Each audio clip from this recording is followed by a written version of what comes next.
Hey dudes, welcome to Splat from the Past, the only 80s themed horror and sci-fi show where things can get totally radical. Now today I will be welcoming a beautiful lady in the world of books and podcasting, and she used to be a Playboy model, and I'm talking about Lauren Jenifer Gates. She's coming on the show today. I heard her on Greg Gilbert's podcast, Python's Paradise. It was a couple years old, the episode they did, and I listened to it, and she wrote a book about toe sucking, and everyone out there knows my motto: if you're a toe sucker, you're a friend of mine.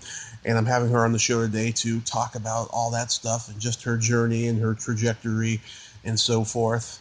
And I can't wait. It's going to be pretty interesting for a lot of you out there. So yeah, here is my interview with Lauren Jenifer Gates. Hey Lauren, are you decent? Yeah. Awesome. Welcome to the show. How are you? Oh, are we on air? Yeah. Oh, okay. Okay, well then I should have answered no, I'm not decent. Yeah, I'm not like Greg. I don't like, call the person and then do the intro. I just think that's a waste of time on both of our accounts, Oh, I don't mind. Oh, well, I'm glad that he was sweet enough to introduce us. Yes, yeah, Greg and I, we've helped each other, with guests over the last couple of years. I've been doing this, so Aww. Yeah. That's so nice. Yeah, we don't always agree with each other, but we help each other out. So. Yeah, well, that's nice. That's important. Very important. Yeah.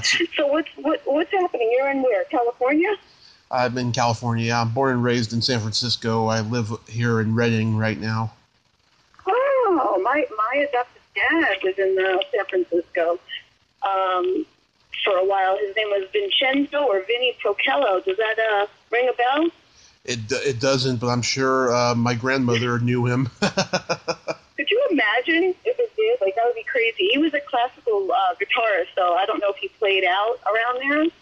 Yeah. Yeah, that would have been weird, huh? Yeah, my grandmother, she grew up in North Beach because she was Italian, and she lived next door to Joe DiMaggio. Oh, I love Joe DiMaggio. Yeah. Aw. Very cool. Yeah. I used to live in California. I lived in Los Angeles. I didn't really like it, I'll be honest. I'm sorry if I'm insulting anyone, but I'm just an honest person. Uh-huh. Sometimes I insult people.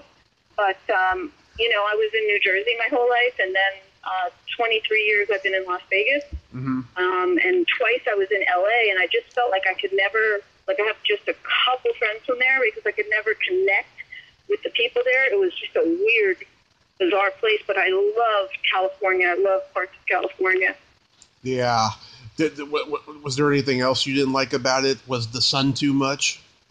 No, it was just L.A. I love Laguna Beach. It's like probably my favorite place on the planet. Mm-hmm. Laguna Beach, and I love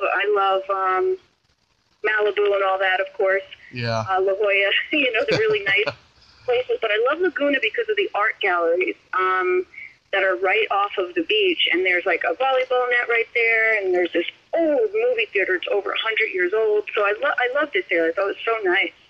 Yeah, I lived in Arizona for like 3 months back in 2007. That was too hot for me. I had to get the fuck out of there. Well, I'm in Vegas, so it gets hot here. But the thing is, New Jersey, I was in New Jersey last July, visiting my family, and I had an interview with WABC in New York City, the Bernie and Sid show, my book. And it was boiling hot, and it was so muggy, whereas here in Las Vegas, like, my hair never looks bad, it never frizzes or gets curly. So because of the fact that there's really next to no humidity, it's hot, and you breathe in like you feel like you're in an oven, but you don't have that humidity, so it's not like you sweat or, feel gross. Yeah, it was gross. It was gross over there. But, so let me ask you, going back in time, were you a ham growing up? Did you always want to be in the public eye? Good question. Growing up, I was kind of lost, like I was in foster homes and stuff. And let me think a minute. Yeah, I guess so, because I do remember around 5, 6, 7 years old, grabbing my hairbrush and doing the old, like, singing songs in the mirror. So I definitely wanted to be a singer, which I was. I sang for many years. I was in, like, a bunch of all-female bands. I was in a rock and roll band in New Jersey. I was in an all-black band, which was amazing. I was in that band. I was in a lot of disco bands here in Vegas. So, yeah, I guess I did, now that I think about it. So, yeah, I always wanted to entertain. Wow. So, coming from broken homes and all that stuff, was that like is that like a classic story for others like you who were working for Playboy and all that? Oh, what was the question? I didn't understand the question. I'm sorry. I mean, yeah, the broken home thing and all that? Yeah, I mean, like, you know... No, Playboy, I never thought about that. Playboy came to me, actually. I didn't go to Playboy. They found me. They picked me off the beach a couple times, twice in one day. And the first 2 people were scouts, and I was like, no, because I didn't even think they were scouts. I thought they were lying, because they just didn't look like what I thought they would look like, which always brings me to the point of never judge a book by its cover. And then when I was in the elevator in Daytona Beach during spring break, the photographer, David Chan, he was on the elevator, and he said, oh, my God, I want you to test shoot for Playboy. I was like, oh, that's so weird. I said, these other 2 people just came up to me, and I said no. So it was kind of luck of the draw. So, no, I never wanted to be in Playboy, and they discovered me, which is kind of cool. And, you know, I've talked about this with friends. Like, people say, oh, you must be so proud you were in Playboy. And I said, well, I'm proud that I had such dedication for my body and ate healthy and worked out like 6 days a week. And that's what I'm really proud of. They should be proud because they got me. They got somebody who works their tail off, you know, to make money off of that, you know. But it was a fun experience. It was a real fun experience. And going to all the parties was really fun. So, yeah, I got to meet a lot of celebrities, and it was a great, great time in my life. Yeah, because I was going to say, you know, I mean, it's like, you know, a cliched story. You know, someone comes from a broken home, they're going to end up in Playboy or porn or anything like that. You know. Yeah, that's maybe true. I don't know. I feel like that's very judgmental, but I feel like it could be true. Yeah. I think it's because more of the fact that, like, if you don't have proper guidance, and sometimes when parents are too strict, I don't know, maybe if you're looking for attention and you're not getting it at your home because it's a broken home, yes, maybe that could be true.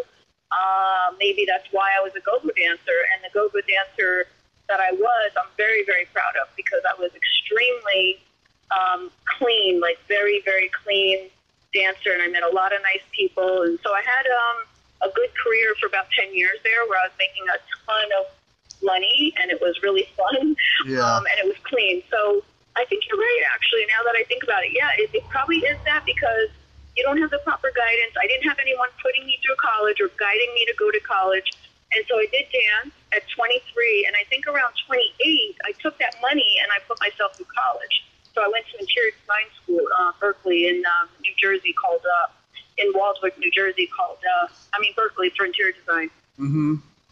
You mean Berkeley, California?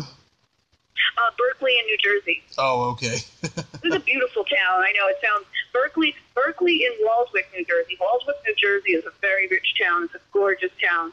Very nice place. You know, people think New Jersey, ew, but it's true. There's some parts that are, you know, whatever, slummy. But for the most part, there's beautiful. Like, I grew up in Montclair, New Jersey, and 7 other towns. Yeah. And it's gorgeous in some of these places. It's absolutely beautiful. So I think people get the wrong idea. Yeah, I have a friend who went to New Jersey, and I said, what was that like? And she said 3 words: dingy, stinky, and racist. Where were they, though? That's the thing. Where were they? Red Bank. Oh, that's like a rich area. Interesting. Yeah. Stinky? I don't know how she got stinky. Was she saying Red Bank was stinky? Because there are parts, yes. Yeah. That are, you know, like off the turnpike and things like that. Well, I'll tell you what, I have a lot of friends in beautiful houses, and where I lived, it was all doctors and attorneys, and we were in a three-story home, so we didn't have money, when I was adopted, and I moved there with my parents. We didn't have money, but the surrounding neighbors, it was just an amazing, beautiful town, and very classy, very artsy. So I can honestly say that, you just have to be at the right parts, just like anywhere, though, Mm-hmm. Yeah, just like anywhere, because I grew up in San Mateo, California, in the Bay Area, and we were always advised, don't go up to the city. There's a lot of crazy people up there. Don't go up to Oakland because you'll get shot in a drive-by shooting, which a friend of mine did, and he survived, thank God.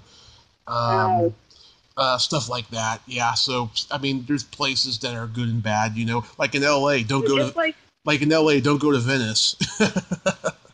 I've been there before, and I get that too. I get it. Mm-hmm. But, even Vegas, there's a part of Vegas that's really dangerous. But where I live is absolutely gorgeous. I'm by the mountains, the Red Rock Mountains, so I have a view from my bedroom, a spectacular view, because my bedroom is all windows, and I made this room. It was a playroom, so it's kind of big, and I made it my bedroom, and it has like a veranda, if you will, like a balcony, and a bunch of beautiful French doors, and my whole view is the Red Rock Mountains.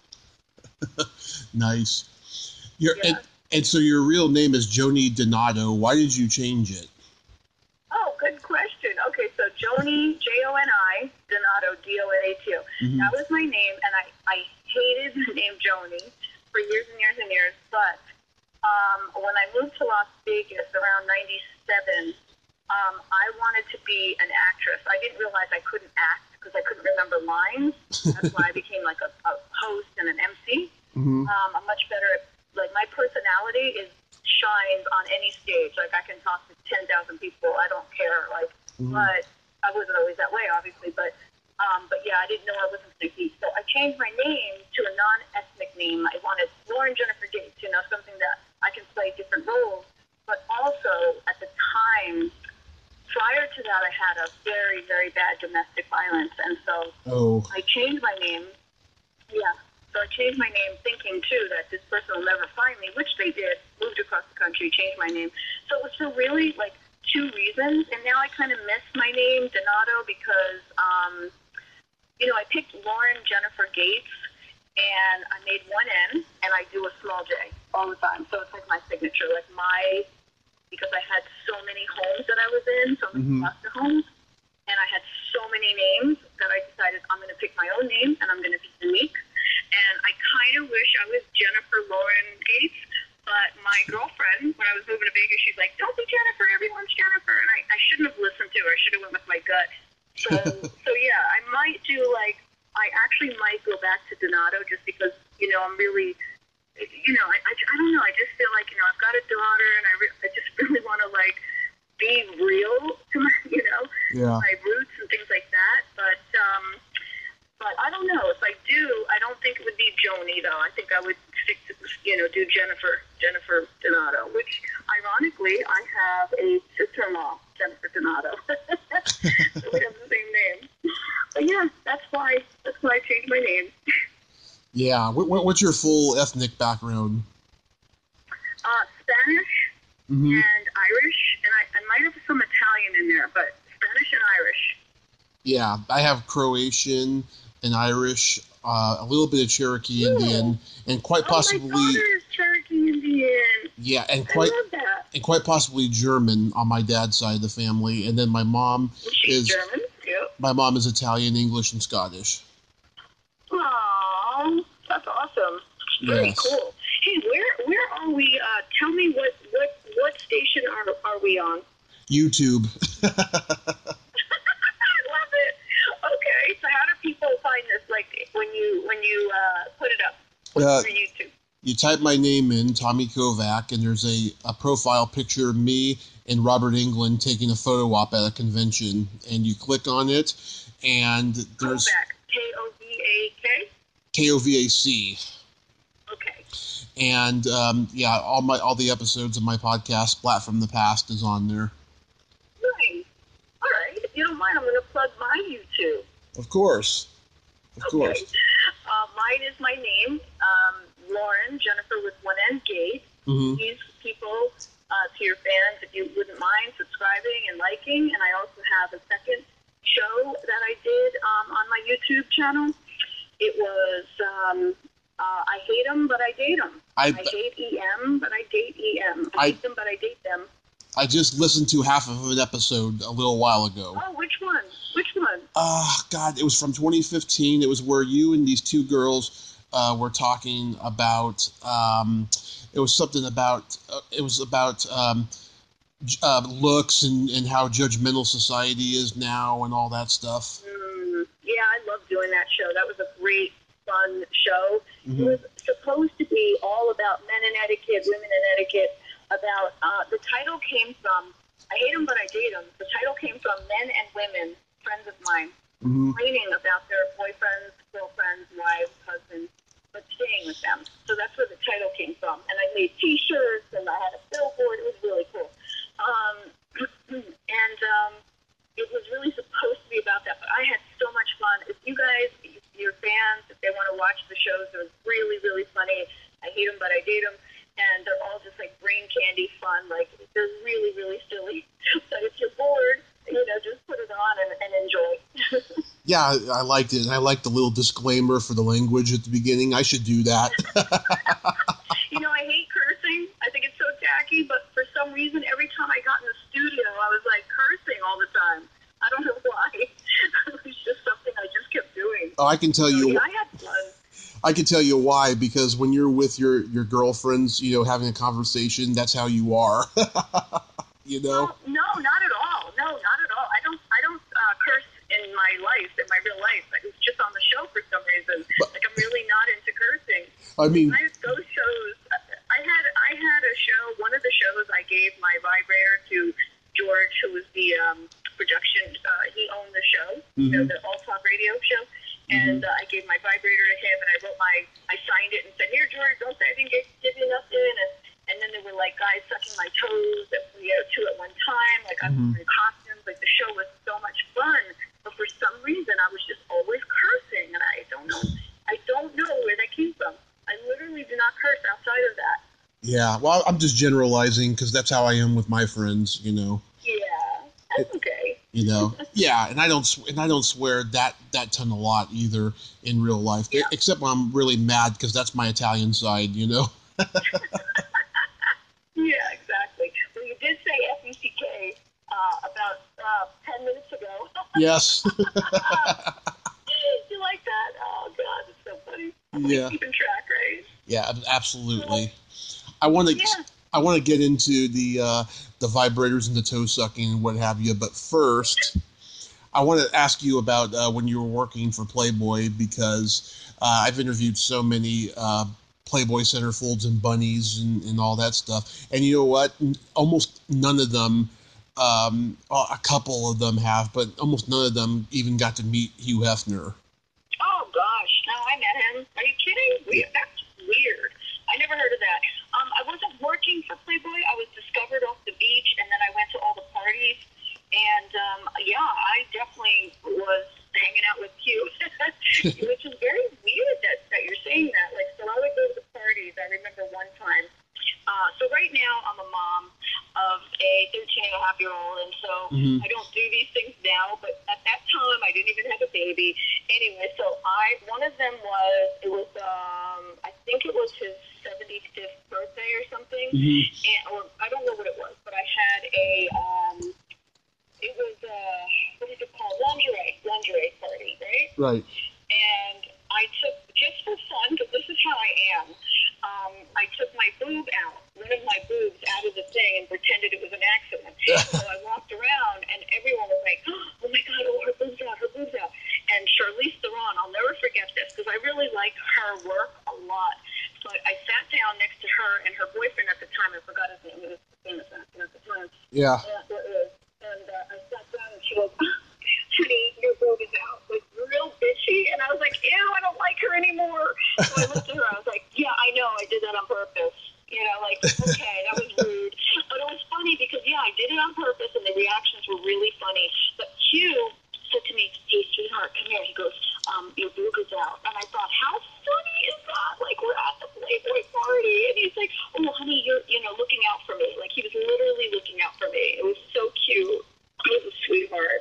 Yeah, yeah. Well, all the ones I've talked to, I mean, you have to remember he had a huge empire, and he had them in different states and everything. He couldn't always be in every single one of them. So Yeah.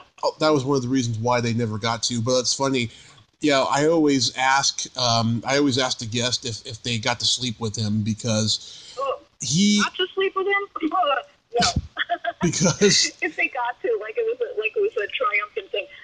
No, I did not do that, and I know one of his girlfriends very well. They're one of the 7 girls. Yeah. And she said she didn't, and I tend to believe her, but no, I didn't do that.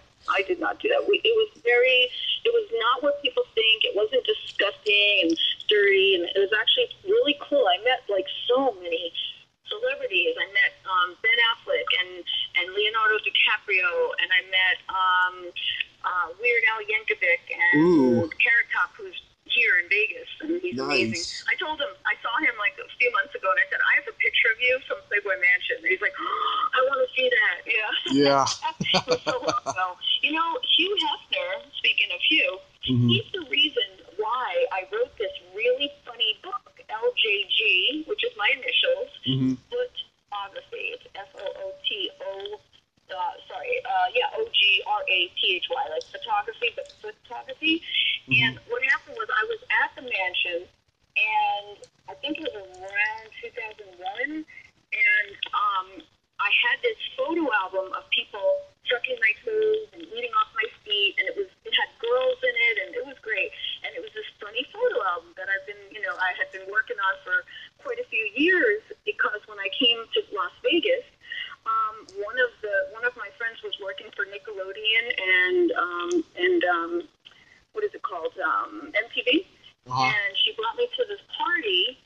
It was a really nice house party, actually, and there were a lot of rock stars and celebrities there and stuff like that. So it was really cool. And this rock star said, I love your feet. And I was like, oh, you want to suck them? Like, totally joking around. And he said, sure. So the picture came out really cute. It's not dirty. It's funny, and it's cute, and it's sexy. And so that's what started it. And then I just kept going around telling people, oh, my God, I got this guy to suck my toes. It was the weirdest thing on New Year's Eve. And, I have, like, my champagne glass, and I'm just laughing. And I just thought it was funny. But it turns out that, like, a lot of people have this foot fetish thing. And I just took it as, like, a joke. So I started taking pictures of people. Like, I was very creative with it. Like, I had a girl, like, eating an Oreo cookie out of my feet. And I had a guy smoking a cigarette out of my feet. And my first photo album was stolen. Oh, what a disaster. I was so upset. It was in a car, and somebody took it, because people are losers sometimes, And so someone took it, and so I did another one. And when I did another one, I brought it to him, and he was being interviewed with E! Entertainment, and I went up to him. I was so nervous, but I was like, I got to do this. So he was being filmed, so it's on film on E! Entertainment somewhere. I wish I could have that, But I just said, Hugh, you got to look at my photo album. And he actually was so kind, like he did. He took it, and he looked at it, and he said, you got to publish this. And I wish I just said, okay, I'll call you tomorrow, let's do it, But I didn't until many, many years later, which was just, I think, 2016 is when I finally self-published the book. So it went all over, like, WABC Radio. It had many, many interviews, and William Carr Art Gallery, believe it or not, which is a very high-end art gallery. They did a book signing for me, and Yvette Auger in Vegas, who does a lot of, like, networking events, she did a book signing for me at the Hard Rock and at Bellagio. So it just went nuts. It was just really, really fun, and I'm still, it's still for sale. And originally, I wanted to sell the book as a like gag gift, like I made it a 6x6 book, so that it could go into your stocking for Christmas.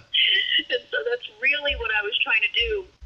But it went all over the place and into some really nice venues. And just a few months ago, Barnes & Noble had a book signing for LJG Photography, so that was really cool.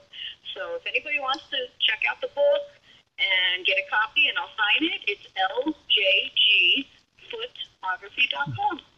Yes, and I gotta tell you, I am the biggest toe sucker and foot fetishist there is. Are you really? You Yes. should have been in the book.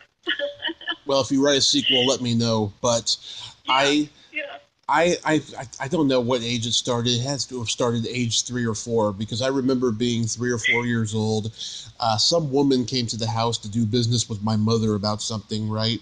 And she was wearing these green nylon socks, right? And I was just like, why is her ankles green, right? That's how it started. Right. And then I remember her and my mom went into a room to talk about something. Then my mom left, and then I went into the room, and I just looked at her, and I was like, "You're cute." And she was like, "Oh, thanks, you're cute too."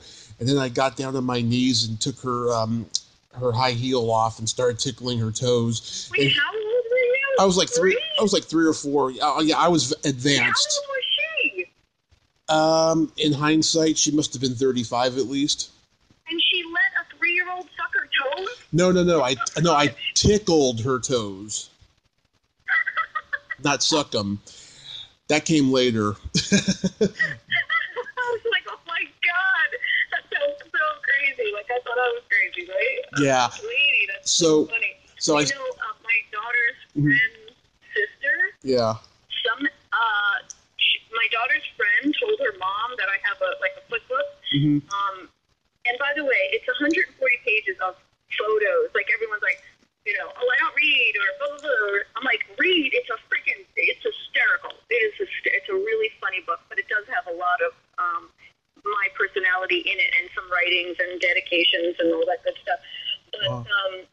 But yeah, so her sister, my daughter's friend, told her family, and so her sister, we were at like the sports park, and her little sister, I don't know how old she is, maybe 10, 11, she goes, I want to see your book. I love feet. I was like, oh.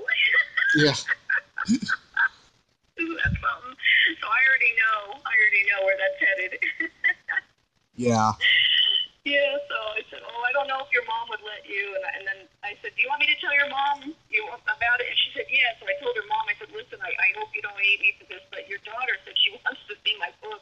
I said, it's funny, but it's, it's for adults, And she goes, oh my gosh. And I said, yeah, she was telling me how she likes warm feet. And I thought, this is bizarre. Like, it's so funny. Yeah.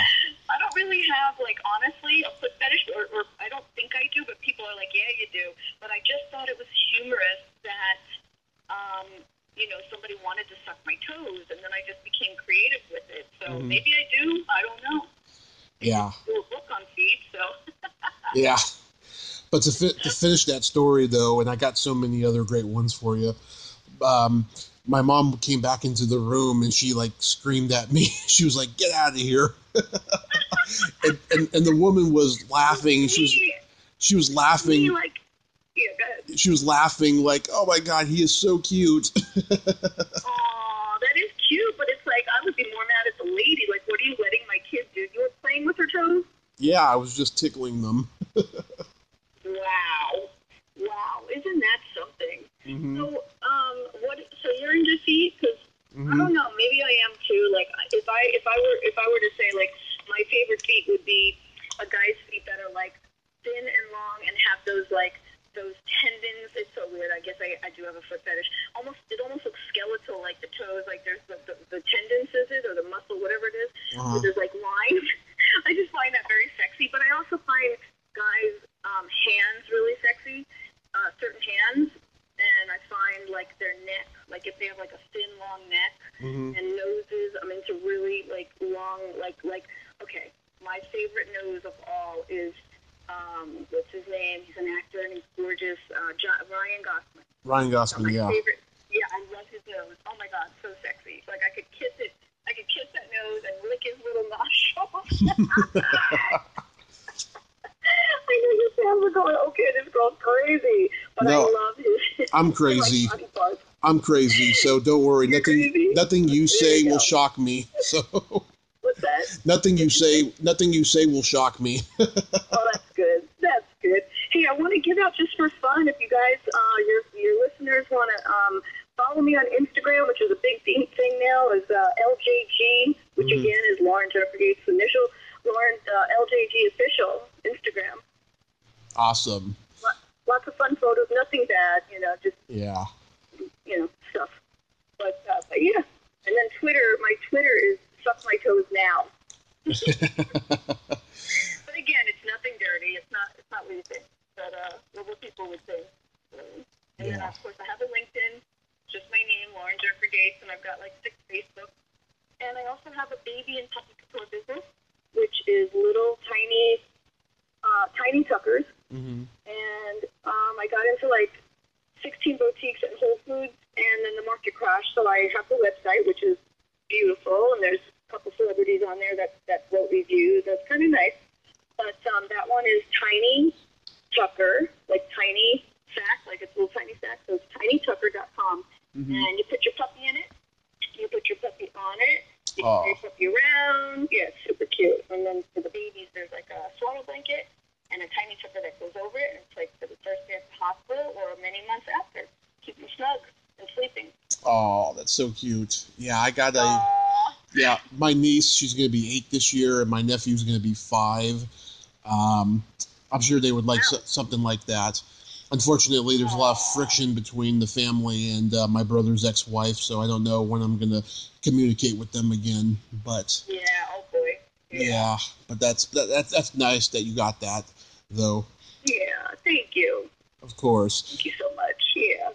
But like with this book, though, I mean, have you gotten like a lot of like crazy guys messaging you saying, "Oh, can I see your feet?" or anything like that? Yeah. I've kept it really clean so far. I'm not making a lot of money on it, though. I know if I put this out to the foot fetish market, it would do much, much better. Right. But I'm trying to keep it clean. Like, I literally had a call from Ellen because my girlfriend called them to tell them about the book and how it's got like an animal dedication page because my cat was licking my toes. It was weird for years and years and years. Just every animal I would be around would start sucking my toes, like licking them. It was just very strange for a long, long time. And so she had called them, and they were like, well, we want to see more on it. And it just was amazing because I was working at the time collaborating with a foot doctor who could talk about, like, say we went on the show, he could talk about the educational part of the foot, like plantar fasciitis and arches and the right type of shoes to wear and all kinds of stuff like that. So that would have been great. And I'm still not, I'm not saying it could never happen. Yeah. But so he could do that. And then his friend who has, it's a company called Throwback, this woman who used to work for him, she has a baby, a girl now with Down syndrome, and they have foot walks for children because she was basically she's a gay woman, and they had a surrogate child, and the child has Down syndrome. And, the doctors were saying, suggesting to abort, and she didn't. So she wrote a book named Saving Delaney, which is absolutely incredible. And so when I spoke with her, when I sent out all the things to Ellen, I said, do you want to collaborate? Because I would love to get the two of you on the show with me. It would be really funny to have the three of us on the show. Like, you have the educational part with Dr. Mark, the foot doctor, and then you have Keston Odell, the woman with the surrogate child, which I'm sure the Saving Delaney would have been adorable on that show. And then I think it's Tommy Terrific is the foot mascot. That should be my name. That should be my name. Yeah, there you go. Tommy Terrific. Yeah, exactly. Yeah, they have this mascot that represents all the foot walks for children. Yeah. And they do that for children with Down syndrome. And so I was like, this would be incredible. But things just came up and it didn't happen, but I'm not going to say it's never going to happen because it absolutely can happen anytime. Yeah. It's like I just have to, get in that mode again and go down that road and focus and use the secret, which I truly believe in, and think positively and get on there and start dancing with Ellen and dancing with her audience. My mom's obsessed with Ellen, I'll tell you. Oh, me too. She's amazing to promote, like such a nice, to promote, to be kind to one another. That thing that she says, like, just be kind to one another. It's true. That's all you need is to be kind. It's just such a disgusting world lately, and just all the opinions and negativity. And I felt like Joaquin Phoenix said a very good speech. Some people might disagree, but about like giving people second chances in life, and I've had that happen where you have a friend and you're great friends for all these years, and then all of a sudden they just dump you for one thing that you did or didn't do, like something they think you did, and it's devastating because you're like, what the hell? And that's what he was saying. Like, if we could guide each other, because we're all trying to promote this and promote that, and stand up for women's rights, and and black is beautiful, and blah blah blah blah, and all this stuff. It's like, okay, we got it, everybody, but why don't we just all get along and stop pushing our own egos and things like that, and just and guide friends when they do things wrong, guide them, and don't just dump friends and let them know what happened. And I just think that's kind of what Ellen promotes, really, is to be kind to one another. Yeah, it's funny that she's saying that because she's a comedian, and comedians are not known for helping each other. I know because Right. I've been one for 14 years. Well, I know some comedians that are really nasty when they're off the thing, which is not admirable. Yeah. I don't see that you're that type, but I have known that. It's like, it's rude. Look at Chris Rock. Chris Rock, I used to love him. He went on, I don't know what show it was a few years ago. It was one of the award shows where you're supposed to, give accolades to these actors, and he bashed the shit out of whites over and over and over again. I turned off the television, and I wrote on Facebook. Oh, yeah. Chris Rock is now Chris Cock to me. I was so angry Chris Cock. at him being so rude. Oh, yeah. I lost so many people, and I thought, well, whatever. Like, he's the one who sounds prejudiced. He's the one who's prejudiced. Yeah. I'm sorry. He's Chris Cock to me now. That's what he is. And, he still did it again in the Oscars the other day. He had to throw in those comments, the black comments. It's like, all right, already, we got it. Like, I went to Montclair High School, which was either 50 or 75%, they say African American, but when I grew up, it was just, black and white, which really should be brown and cream, because that's really what the colors are. Yeah. And I know that from interior design school. That's what we really are, because we're not white and they're not black. They're brown and we're cream. So, and basically, like, just listen to this for years and years. It's so annoying. Like, I'm so sick of hearing all these put downs, and that's why I thought Joaquin Phoenix's, you can look it up on YouTube, his speech on this 2020 Oscars was phenomenal. Yeah. He always strikes me as a guy who, since he's improved as a comedian, he's been accepted by Hollywood. I don't know where all that anger at those shows come from, Yeah, I'm so sick of hearing it, because, like, we don't do that. We do not do that. And I'm not saying, like I'm Latin too, so it's like, I'm not a white girl, but I'm kind of tired of hearing the same thing, because I have said to my friends, and I know I'm going to get in trouble for saying this, blah, blah, blah, I don't care. But I said to my girlfriend, why is there BET, Black Entertainment Television? Do we have WET? They have BET. Do we have WET?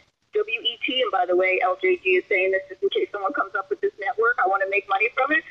But do we have white entertainment television? And then I get the same answer from people. Oh, but there's, white people. Okay, do you not see black people on television? Because I do. I see a lot of black people on television. I don't know what is the problem. And I see very good actors, and everything's fine. It's like, I don't understand what's the complaint. Is it just you have to complain? Like, you can watch Hallmark Channel, okay, which is, one of the whitest channels, but there's always a black person, African American. There's always and I'm not prejudiced, because I literally, like, I was in an all-black band, okay? Yeah. I was in a school with 50% or 75% black, so I've dealt with a lot of nice people, but when you, years and years and years of bashing whites, don't you dare bash whites in front of me. Like, Leonardo DiCaprio just sat there and took it, and then he actually said, and this was a few years ago, he actually said, and here comes whiter than white, Charlize Theron. And I thought, you son of a bitch, what the fuck are you doing? See, here I go. Yeah. What are you doing? Whiter than white? Like, what are you doing? and nobody said anything. And I thought, I think they must have said something this year because he toned it down, but he still had to add like 3 things within a minute. And the first thing that he said when he came out that first time on that few years ago, I don't know if it was 2017 maybe, the first thing he said was, "Hey everybody, I just saw 13 people and black people in the in the audience." And I thought, what? Like, what is that? So he set the tone for arguing like right from the beginning. It wasn't funny. It was annoying. It was just really disgusting. Oh, that's unfortunate. Yeah, fuck. Yeah. Like, could you imagine if white people went out there and were like, "Oh, I just," and started saying, like, it's enough is enough. And a lot of these guys in Hollywood and these directors are old white men and Jewish men, and they're always, like, they have to stop. If you're going to bash whites, why do you keep hiring these people? I mean, you're paying him how many millions of dollars to be on stage to bash you? Okay, duh, another dumb American way, and don't get me started on all that. Well, I did agree with what Ricky Gervais said at the Golden Globes. Which was? Oh, that just go accept your award, say your speech, and then get the fuck off. Don't do politics. Wait, what was his name? Ricky Gervais. Yeah. Oh yeah, I love that. And then of course you get the women going, "Well, okay, I don't have." It's like, no, okay, he's right. He's telling it like it is, but they don't want to hear it, Mm-hmm. I really enjoyed the Oscars this year, and I was never a fan of Janelle Monáe. I don't know why. She just kind of rubbed me the wrong way, but when I saw her skit in the front, and it was really great energy, it was positive, it was fun. I thought she did a fabulous job kicking off the Oscars, and I finally enjoyed it. It's been years that I've enjoyed, one of the award shows, so I really liked it. Yeah, I was really happy with it too. I've been talking about the winners since they happened and stuff. I wanted to mention to you too. I'm a member of a foot fetish group on Facebook. And there's. Oh my God! Tell them about my book, please. LJG Photography. All they want to do is look at pictures. Oh, well, forget that. You got to make money. It's a big money-making market. I mean, you know. And the stuff that's probably promoting is probably a little bit different than mine. Mine's like a humorous, like a comedic book. Yeah. I don't know what that's like, but yeah, I won't. I mean, I have some pictures on my website, but it's like, no, I want to sell my book because the whole point is like to have this little treasure in your house of like a former Playboy model travels around the world getting people to suck her feet and for toes and things like that. So, and there's even like a grandma in there, and so it's really cute. It's really funny. Yeah, and there's this woman who posts constantly in it, and I'm actually a member of her group as well. She's a bored housewife in the Midwest, right? She's like 50 years old or something, and she's got very pretty feet, and she posts pictures on a daily basis of them, and her husband does not know. She uses an alias, and she uses she makes videos of her just wiggling her toes and stuff, And I've had her on the pod. She's got to get paid. She's got to get paid. Nobody would be in their right mind doing that for free. She is. There has to be a way she's getting paid. She's making bank, she told me, because I had her on the podcast last year. Yeah. Or 2 years ago, actually. And so how does she make the money? Well, okay, this is what she does. So she says, "What color should I paint my nails this week?" And then when there's guys saying they want to see this or that, right? She messages them privately and she says, donate, $5-10, whatever it is, so she can get the polish and do it. Oh, that's fantastic! Yes. Oh, I love it. So how do they donate? Where would they donate? I think she gives them, an address or whatever and sends her a check or whatever. I don't know, but because I personally haven't.